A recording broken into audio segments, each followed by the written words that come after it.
அப்போ இந்த உலகத்துல நான் பாவம் செஞ்சு கட்டளைகளை மீறும் போது அது உடைய தண்டனையை நான் அனுபவிக்க வேண்டியதா இருக்குது. ஆனா நீங்க ஒரு நாளும் குற்ற உணர்வு பட வேணாம். அந்த தப்பை பண்ணிட்டு வீட்டுல வந்து ஐயோ தப்பு பண்ணிட்டேனே, ஐயோ இவ்வளவு பெரிய பாவம் பண்ணிட்டேன்னு நீங்க உள்ள வந்து குற்ற உணர்வு பட வேணாம். கல்வாரி சிலுவையில் இயேசு என் பாவத்தை எல்லாம் சுமந்து தீர்த்துட்டாரு, நான் மன்னிக்கப்பட்டிருக்கிறேன்னு சொல்லிட்டு அடுத்து அந்த தப்பை பண்ணாம என்ன பண்ணலாம்னா வாழலாம். அதை தான் இங்க போட்டிருக்குது. என்ன போட்டிருக்குதுன்னா 6:14 என்ன போட்டிருக்குது? நியாயப்பிரமாணத்திற்கு கீழ்பற்றாமல் கிருபைக்கு கீழ்பட்டிருக்கிறபடியால் பாவம் உங்களை மேற்கொள்ள மாட்டாது. உதாரணத்துக்கு சொன்ன ஒரு 40 கிலோமீட்டர் 100 கிலோமீட்டர் வேகம், அது என்ன பாவமா வேணா இருக்கலாம், எந்த தவறு வேணா இருக்கலாம். அந்த தவறோ உங்க பாவமோ எந்த அடிமைத்தனமும் உங்களை மேற்கொள்ள முடியாது. ஒருவேளை ஒரு பயங்கரமான பாவம் நீங்க உங்களுக்கே பிடிக்கல, அது உங்களை மேற்கொள்ளுது. ஆனா நான் சொல்றேன் பாரு, அது உங்களை மேற்கொள்ள முடியாது. ஏனென்றால் நீங்கள் கிருபைக்கு கீழ்பட்டிருக்கிறீங்க. எல்லாம் சொல்லுமா, நான் கிருபைக்கு கீழ்பட்டிருக்கிறேன். யாரும் உங்களை கை நீட்டி நீ பாவி, நீ அது சரி கிடையாது இது சரி கிடையாது சொல்லவே முடியாது. ஏன்னா அது நியாயப்பிரமாணம் பண்ண வேலை. நீ தப்புன்னு நியாயப்பிரமாணம் சொல்லிச்சு. இயேசு உங்களை தப்புன்னு சொல்றதுக்காக வரல இந்த பூமியில. நீ பாவி நீ சரி கிடையாதுன்னு நான் சொன்னார் இயேசு. யாரையுமே அவர் சொல்லவே இல்லை. எந்த பாவியை பார்த்தோம் ஆண்டவர் சொல்லவே இல்லை. அந்த மாதிரி நீங்க நல்ல வாழ்க்கையை வாழும்படியாக தான் அவர் வந்தாரு. இன்னைக்கு சொல்றாரு, நீ மோசமான வாழ்க்கையை வாழ்றியா, பரவாயில்ல என்கிட்ட வா, எல்லாம் சரியாயிரும். ஒருவேளை நீங்க பாவத்தின் அடிமைத்தனத்துல ஆண்டவர் சொல்றாரு, அதெல்லாம் அடிமைத்தனம் ஒன்றும் பண்ண முடியாது. நீங்க என்ன பண்றீங்க? கிருபையின் கீழாக வாழ்கிறீர்கள். நீங்க கிருபைக்கு கீழே வாழ்றபடினால் தரித்திரம் உங்களை என்ன பண்ண முடியாது, ஆளுகை செய்ய முடியாது. வியாதி உங்களை ஆளுகை செய்ய முடியாது. இந்த பாவத்தின் நிமித்தமா தான் எல்லாம் வந்துருச்சு பாருங்க. ஆதாம் அவர் பாவம் பண்ணதுனால, அவர் பாவம் பண்ணதுனால தரித்திரம், வியாதி, கஷ்டம், வறுமை, வீட்டுல பிரச்சனை எல்லாம் வந்துருச்சு. நான் சொல்றேன், அந்த எந்த காரியமும் உங்களை ஆளுகை செய்ய முடியாது. வியாதி, வீட்டுல பிரச்சனை, குடும்பத்துல போராட்டம், வேலையில கஷ்டம் நஷ்டம், அதெல்லாம் ஒண்ணுமே உங்களை தொடாது, உங்களை பக்கத்திலே வராது. கடன் பிரச்சனை, வியாதியில வர முடியாது. ஏனென்றால் நீங்கள் கிருபைக்கு கீழ்பட்டவர்களா இருக்கிறீங்க. எல்லாம் சொல்லுமா, நான் கிருபைக்கு கீழ்பட்டிருக்கிறேன்.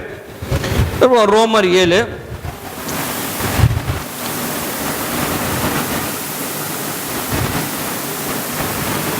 1 நம்ம வாசிக்க போறோம் பாருங்க. ஒரு சம்பவம் மாதிரி அப்படியே போட்டிருக்கு, அதை அப்படியே நம்ம வாசிப்போம். நியாயப்பிரமாணத்தை அறிந்திருக்கிற உடனே பேசுகிறேன், சகோதரே, ஒரு மனுஷன் உயிரோடு இருக்கும் அளவும் நியாயப்பிரமாணம் அவரை ஆளுகிறது என்று அறியாமல் இருக்கிறீர்களா? அது எப்படி என்றால், புருஷனுடைய ஸ்திரீ தன் புருஷன் உயிரோடு இருக்கும் அளவும் நியாயப்பிரமாணத்தின்படியே அவனுடைய நிபந்தனைக்கு உட்பட்டிருக்கிறான். புருஷன் மரித்த பின்பு புருஷனை பற்றிய பிரமாணத்திலிருந்து விடுதலை ஆகிறான். ஆகையால் புருஷன் உயிரோடு இருக்கையில் அவன் வேறொரு புருஷனை விவாகம் பண்ணால் விபச்சாரி எனப்படுவாள். புருஷன் மரித்த பின்பு அவள் அந்த பிரமாணத்திலிருந்து விடுதலையானபடினால் வேறொரு புருஷனை விவாகம் பண்ணினாலும் விபச்சாரி அல்ல. அப்படி போல என் சகோதரே, நீங்கள் மரித்தோர்ந்து எழுந்து கிறிஸ்து என்னும் வேறொருடையவர்களாகி தேவனுக்கென்று கனி கொடுக்கும்படி கிறிஸ்துவின் சரீரத்தில் நியாயப்பிரமாணத்துக்கு மரித்தவர்களானீர்கள். புரியுதுங்களா?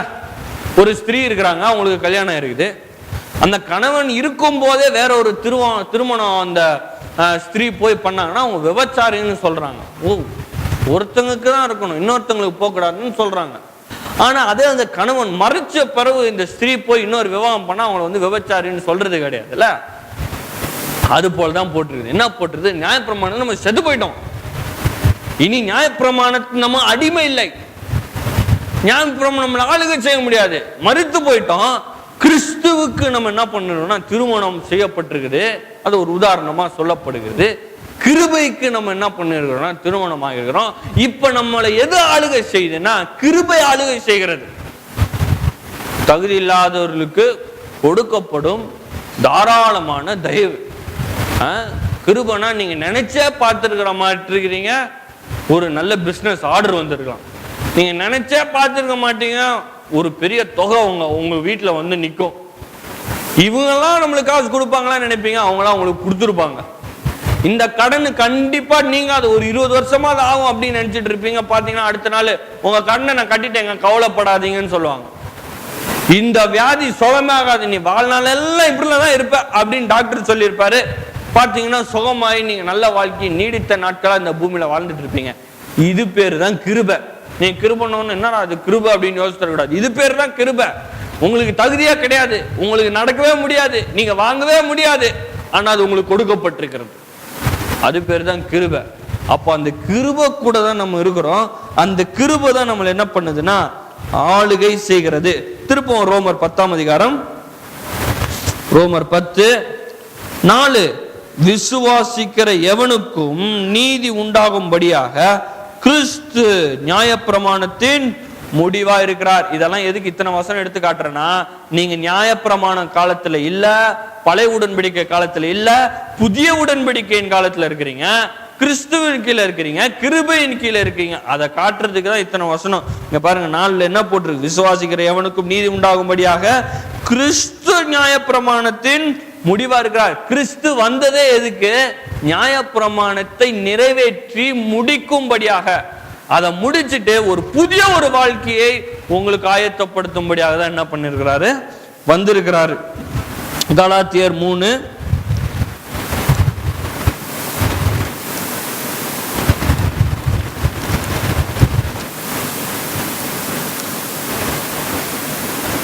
கலாத்தியர் 3:10 வாசிக்கிறேன் பாருங்களேன். கலாத்தியர் 3:10, நியாயப்பிரமாணத்தின் கிரியைக்காரராகிய யாவரும் சாபத்திற்கு உட்பட்டிருக்கிறார்கள். நியாயப்பிரமாண புஸ்தகத்தின் எழுதப்பட்டவைகள் எல்லாம் செய்யத்தக்கதாக அவைகள் நிலைத்திராதவன் எவனோ அவன் சபிக்கப்பட்டவன் என்று எழுதியிருக்கிறது. பழைய ஏற்பாட்டில் பாருங்க, பொய் சொன்னா அவ்வளவுதான் சாபம், களவு செஞ்சா சாபம், இச்சித்தாலே சாபம், ஒண்ணுமே செய்ய முடியாது. பொய் சாட்சி சொல்லாதிருப்பாயாக, ஏகப்பட்ட கட்டளை இருக்குது. 10 கட்டளை மட்டும் கிடையாது, ஏகப்பட்ட கட்டளை இருக்குது. ஓய்வு நாள் அனுசரிக்கணும், ஓய்வு நாள்ல வேலை செய்யக்கூடாது, இப்படி ஏகப்பட்ட காரியங்கள் இருக்குது பாருங்க. இது எல்லாம் நம்ம செய்யாமல் இருக்கும் போது சாபத்திற்கு உட்படுறோம். ஒருத்தனும் செய்ய முடியாது. இல்லைங்க நான் பொய் சொல்ல அப்படின்லாம் சொல்லக்கூடாது. நான் விபச்சாரம் செய்யலைங்க, காலையில ஒரு பொய் சொல்லிட்டேன், விபச்சாரம்லாம் நான் செஞ்சதே கிடையாது அப்படிலாம் சொல்லக்கூடாது. எல்லாமே செய்யணும். 100க்கு 100 வாங்கணும், 99 வாங்கினாலும் ஃபெயில். எப்படி இருக்கும் யோசித்து பாருங்க. படிக்க முடியுமா? நம்ம 100 வாங்கினா பாஸ், 99 வாங்கினா ஃபெயில். அதுதான் நியாயப்பிரமாணம். எல்லாரும் சாபம், எல்லாரும் பாவி அப்படின்னு சொல்றதுக்காக தான் நியாயப்பிரமாணம் கொடுக்கப்பட்டிருக்கு. 10ல் அதை தான் பார்த்தோம். 13ல பாருங்களேன், மரத்திலே தூக்கப்பட்டவன் எவனும் சபிக்கப்பட்டவன் என்று எழுதியிருக்கிறபடி கிறிஸ்து நமக்காக சாபமாகி நியாயப்பிரமாணத்தின் சாபத்திற்கு நம்மளை நீங்களாக்கி மீட்டு கொண்டார். எல்லாம் சொல்லுவோமா? கிறிஸ்து எனக்காக சாபமாகி நியாயப்பிரமாணத்தின் சாபத்தை என்னிலிருந்து எடுத்து போட்டார். நம்ம எல்லாம் சாபமானவங்க, நம்ம எல்லாம் பாவிகள், அதெல்லாம் நான் ஒத்துக்கிறேன். சிலருக்கு என்னன்னா ரொம்ப இது பாருங்க, நான் பாவிங்க, நான் பாவி, நான் எவ்வளவு தப்பு பண்றேன். கரெக்டுங்க, நீங்க பாவி, நான் பாவி, எல்லாம் பாவி தான். ஆனா நான் என்ன சொல்றேன்னா, இப்ப நான் பாவி கிடையாது, இப்ப நான் சாபத்துல இல்ல, இப்ப நான் ஆசீர்வதிக்கப்பட்டிருக்கிறேன். அது 13 பாருங்க, உங்க வேதத்துல என்ன போட்டிருக்குது பாருங்க. 13ல என்ன போட்டிருக்குது உங்க வேதத்துல? உங்க வேதத்துல என்ன போட்டு? கிறிஸ்து நமக்காக சாபமானார், ஆனாலும் கொஞ்சம் சாபம் உங்க மேல இருக்குது, அப்படியே போட்டிருக்குது பாருங்க. உங்க வேதத்துல என்ன போட்டு? கிறிஸ்து உங்களுக்காக சாபமானார், ஆனால் சில சாபங்கள் உங்க மேல் இருக்கிறது. அப்படிலாம் சொல்லல. கிறிஸ்து எனக்காக சாபமானார், நியாயப்பிரமாணத்தின் எல்லா சாபங்களுக்கும் என்னை நீக்கலாக்கி மீட்டு கொண்டார். சொல்லுவோமா? நான் மீட்கப்பட்டிருக்கிறேன். ஆமா, நீங்க மீட்கப்பட்டிருக்கிறபடினால சாபம் கிடையாது. நீங்க என்ன விதத்துல இருக்கிறீங்க? ஆசீர்வாதத்துல தான் என்ன பண்ணிட்டு இருக்கிறீங்கன்னா இருக்கிறீங்க. திருப்பம் கலாத்தியர் 3ஆம் அதிகாரம் 21 பாருங்க. 21, அப்படியானால் நியாயப்பிரமாணம் தேவனுடைய வாக்கு தத்தங்களுக்கு விரோதமா?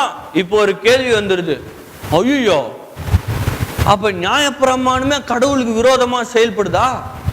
நியாயப்பிரமாணம் தப்புன்றீங்க, நியாயப்பிரமாணம் கீழே தான் சாபம், எல்லாம் இப்படி சொல்றீங்க, என்ன இது? அதான் 21ல போட்டுருது. அப்படியானால் நியாயப்பிரமாணம் தேவனுடைய வாக்கு தத்தங்களுக்கு விரோதமா? அல்லவே அப்படி இல்ல. என்னது சொல்லுது?